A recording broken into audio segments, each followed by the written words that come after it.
उंच डोंगरावरची एकविरा दर्या किनारच्या कोळ्यांची देवी कशी झाली? एकविराई तू डोंगरावरी, नजर हाय तुझी कोळ्यावरी, हे गाणं प्रत्येक नवरात्रीत वाजतं.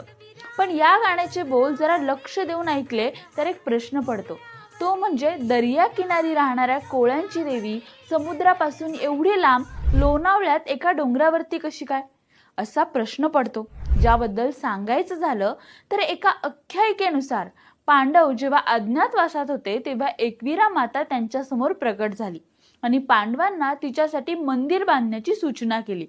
तर पांडवांच्या भक्तीची परीक्षा घेण्यासाठी मंदिर एका रात्रीत बांधून पूर्ण झालं पाहिजे अशी देवीने अट घातली. त्यानुसार पांडवांनी एका रात्रीत मंदिराचे बांधकाम पूर्ण करण्यासाठी कार्ला डोंगरावरील गुहेत मंदिर बांधून पूर्ण केलं. पांडवांनी आपल्या अटीचे पालन करत मंदिराचे बांधकाम केल्याने पांडवांवर प्रसन्न होऊन देवी पांडवांनी बांधलेल्या मंदिरात विराजमान झाली. त्यामुळे एकविरा देवीचे मंदिर कार्ला डोंगरावर असल्याचं सांगितलं जातं. तर कार्ला डोंगरावर निवास करणारी ही एकविरा देवी ही जलदेवता म्हणून प्रसिद्ध आहे.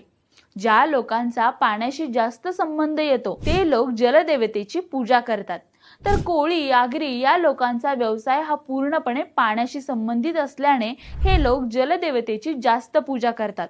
म्हणूनच या समाजाने देवीचे स्थान न पाहता जलदेवता म्हणून प्रसिद्ध असणाऱ्या आई एकविरेला आपलं कुलदैवत मानलं.